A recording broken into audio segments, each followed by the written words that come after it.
इस संसार में सबसे कीमती क्या है? सोना, हीरा, मोती या ज्ञान? इस संसार में सबसे कीमती क्या है? बोलो, मैया बताओ। सोना कीमती है या ज्ञान कीमती है? बोलो। ज्ञान है तो सोने का ढेर लग सकता है, और ज्ञान नहीं है तो भागते रहो सोने के पीछे। सही है? चलो बताओ, पारस कौन है? पारस होता है ना, पारस। पारस एक मणि होती है, वो लोहे को छू दे तो लोहा क्या बन जाता है? जोर से। ये पारस मणि क्या है? आज है या नहीं? बोलो जोर से, जोर से।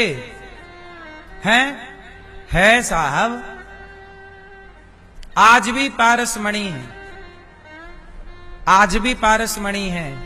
कौन है पारस मणि? अरे समाज में कुछ लोग ऐसे होते हैं जिनकी मेहनत से, जिनकी बुद्धि से लोहा भी सोने के भाव बिक जाता है। एक बात बताओ, मर्सिडीज गाड़ी है, BMW है, उसमें सोना लगा है कि लोहा लगा है? जोर से। लोहा, पर सोने के भाव बिक रहा है कि नहीं उसका लोहा? जगवार है, बड़ी बड़ी, और मैं नाम नहीं जानता। और क्या है बताओ जरा, दो चार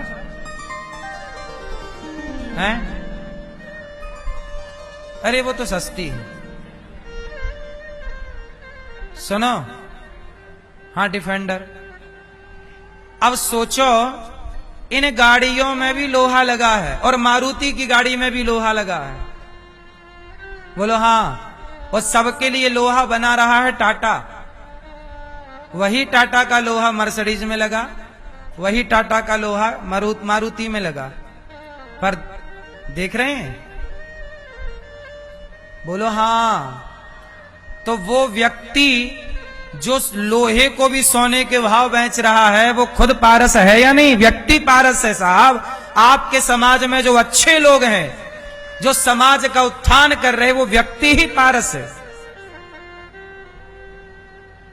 आपका पति या आपका बेटा, आप लोग कितने गरीब थे, लेकिन आपने अपनी मेहनत से, उस गरीबी से निकलकर आपने अपने लिए सारी सुविधाएं इकट्ठी कर ली।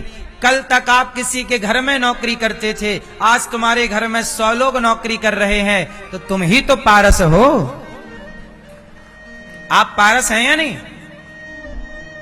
इंसान ही पारस होता है साहब।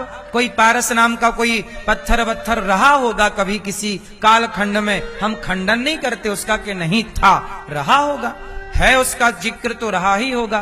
पर वर्तमान में एक अच्छा कर्मठ व्यक्ति जो कार्य कर रहा है देश के लिए, समाज के लिए, परिवार के लिए, गांव के लिए, अपने मोहल्ले के लिए, अपने क्षेत्र के लिए, राष्ट्र के लिए, बताओ वो क्या है? पारस है या नहीं? जिस व्यक्ति ने अपने परिवार की गरीबी दूर की हो,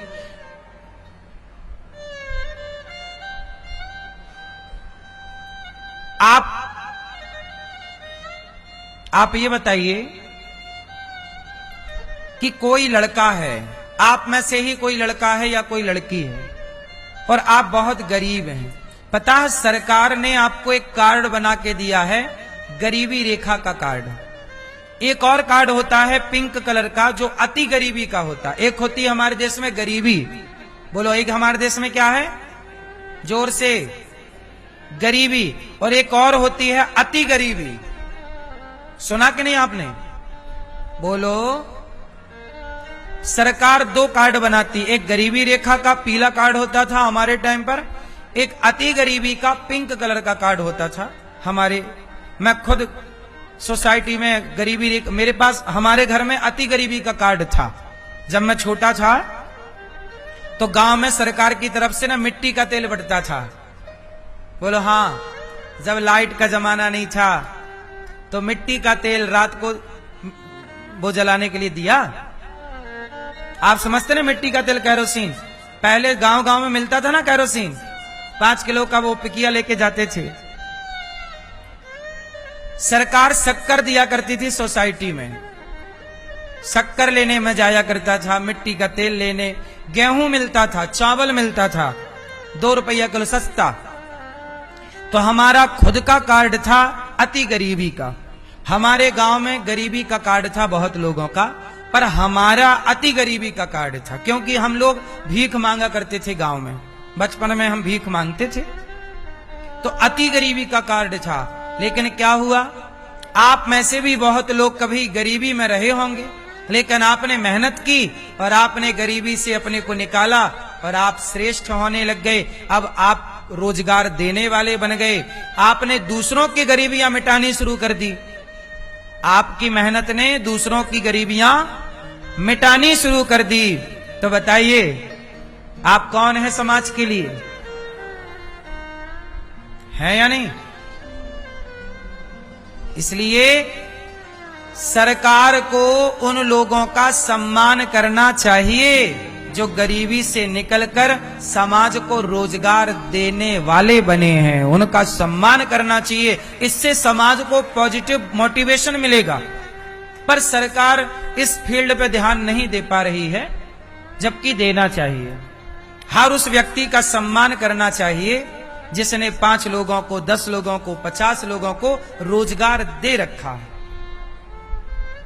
बोलो हाँ, सम्मान नहीं है ना, इसलिए लोग फिर करते नहीं। प्रोत्साहन मिलना चाहिए ना, प्रोत्साहन बड़ी चीज है। आदमी और करता है कि नहीं मैं और करूंगा। कंपटीशन होना चाहिए इस काम का कि तेरे यहां 100 लोग काम करते हैं, मैं ऐसा काम खड़ा करूंगा कि मेरे यहां 200 लोग काम करेंगे। तेरे यहां 200 काम करते हैं, मैं अच्छा। इससे क्या होगा, भारत की गरीबी दूर हो जाएगी। इस कंपटीशन से क्या होगा, भारत में बेरोजगारी समाप्त हो जाएगी। कंपटीशन होना जरूरी है, पर जहां होना चाहिए वहां कंपटीशन नहीं है। कोई महान बनता है तो शरीर से महान नहीं बनता, कोई महान बनता है तो अपने विचारों से महान बनता है। स्वामी विवेकानंद जी शरीर से महान नहीं थे, स्वामी विवेकानंद जी अपने विचारों से महान थे। बोलो हाँ। तुलसीदास जी का शरीर कैसा था, मीराबाई का शरीर कैसा था, शिवाजी का शरीर कैसा था, कौन जानता है? लेकिन उनका मन कैसा था, उनके विचार कैसे थे, आज भी उनके विचार समाज फॉलो करती है। आज भी मीराबाई, तुलसीदास जी और शिवाजी और महाराणा प्रताप के विचारों पर लोग चलते हैं, क्योंकि हम मर जाएंगे पर हमारे विचार धरती पर सदा जीवित रहेंगे। इसी को कहते हैं अमरता, कि वो व्यक्ति अमर हो गया। हम सब मर जाएंगे पर हमारे विचार सदा सदा के लिए। भगवान कृष्ण की गीता क्या है, कृष्ण का विचार ही तो है, कृष्ण के थॉट ही तो हैं। भगवत गीता क्या है बताओ? भगवान कृष्ण के क्या है, विचार हैं। गीता में क्या लिखा है, भगवान कृष्ण के विचार लिखे हैं, थॉट लिखे हैं, विचारधारा लिखी है, समाज के लिए प्रेरणा लिखी है, ज्ञान लिखा है। भगवान कृष्ण तो गीता सुनाकर अपनी लीला पूरी करके अपने धाम को चले गए, लेकिन उनके विचार आज तक जीवित हैं या नहीं? घर घर सुने और पढ़े जा रहे हैं कि नहीं? मुंशी प्रेमचंद्र जी चले गए, पर मुंशी प्रेमचंद्र जी भले चले जाएं, पर उनका विचार इस धरती पर जब तक ये धरती रहेगी तब तक गबन गोदान के रूप में उनका विचार जीवित रहेगा। उनके उपन्यास जिंदा रहेंगे। गबन गोदान उन्हीं की रचना है, पंच परमेश्वर उन्हीं की रचना है, मुंशी प्रेमचंद्र की। बोलो हाँ। कबीरदास जी चले गए, पर कबीरदास जी के विचार आज भी जिंदा हैं। बड़ा हुआ सो जैसे पेड़ कबीरा सब जग निर्धना, धनवंता नहीं कोय, धनवंता सोई जानिए, जेखे राम नाम धन होए। कबीरा खड़ा बाजार में सबकी चाहे खैर, ना काहू से दोस्ती ना काहू से बैर। कबीर जी चले गए पर उनके विचार युगों युगों तक अमर रहेंगे ना। इसलिए कहता हूं कुछ ऐसा करो आप कि आपके जाने के बाद भी आप जीवित रहें, और ये पॉसिबल है।